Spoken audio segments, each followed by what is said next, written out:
Hello বন্ধুরা, রোজকার মতো চলে এসেছি তোমাদের কাছে আমার কথা নিয়ে। আমার বাবা মানে খুব ধার্মিক ছিলেন, সেটা তো আগেই বলেছি। ওই সময় তখন এত ঘরে ঘরে কল ছিল না, বা রাস্তার কল তো দূরস্থ।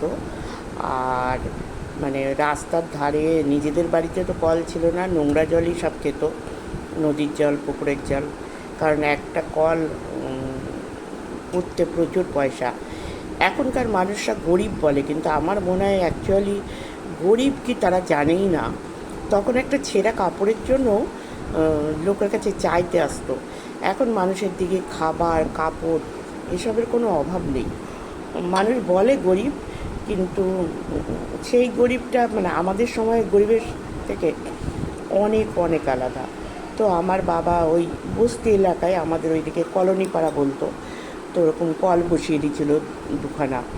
তারপরে বাবা ওরকমই মানে প্রচুর দান ধ্যান যতটুকু সম্ভব বাবার পক্ষে করতেন। তো আমাদের পুকুরে আগেই বলেছি যে মানে একটা ছেলে মারা গেছিলো, আর একটা বুড়ি মানুষ ছেলের সঙ্গে ঝগড়া করে বর্ষাকালে আমাদের পুকুরে আত্মহত্যা করেছিল।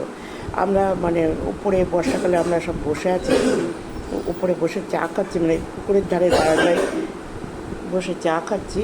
তো তখন দেখছি কি কিছু একটা নারকেল আছে ছিল পুকুরের চারপাশে। তো আমরা দেখছি কিছু একটা ভেসে, মানে নারকেলের মতো ভেসে আসছে। তো আমরা তাড়াতাড়ি করে নেমে নিচে এসে দেখছি নারকেল কিনা। তো দেখছি যে না, নারকেল নয়, একটা মানুষ। তারপরে তো তোলা টোলা হলো, দেখা হলো যে মানুষ। এবার এরপর থেকে বা পাড়ার লোক যেই স্নান করতে আসুক, বেশি যখন একা একা কেউ স্নান করতে আসে বিকেলবেলার দিকে, সারাদিনই লোকে স্নান করতো, তো বলতো কি এই পুকুরে ভূত আছে, আমরা ভূত দেখলাম, এরকম করে সারা জায়গায় রুটে গেল। তখন সবাই ভয় পেত, পুকুরের ধারে কেউ আসতো না। তো তখন বাবার মনেও একটা ভয় ধরলো যে কী ব্যাপার, এই পুকুরে বলছে। আমাদেরও তখন নামতে দিত না। যাই হোক, ঠাকুরের কাছ থেকে এক পুরোহিতের কাছে বিধান নিল। পুরোহিত বললো তুমি পুকুরটা প্রতিষ্ঠা করে দাও, তাহলে আর এসব হবে না। তো তারপরে বাবারা পুকুরটা প্রতিষ্ঠা করে। প্রতিষ্ঠাতে বেশ খরচা সাপেক্ষ, কিন্তু সে আমাদের পুকুরের মধ্যে এখনও একটা কুয়ো আছে। কুয়োর মধ্যে মানে কুয়ো কাটতে হয়, সেই কুয়োর মধ্যে সোনা, রূপো আরও কী সব দিয়ে সেটাকে মানে সে পুজো করলো। তো এটা আমাদের একটা স্মরণের, লোকজন খেলো, এটা একটা স্মরণীয় ঘটনা।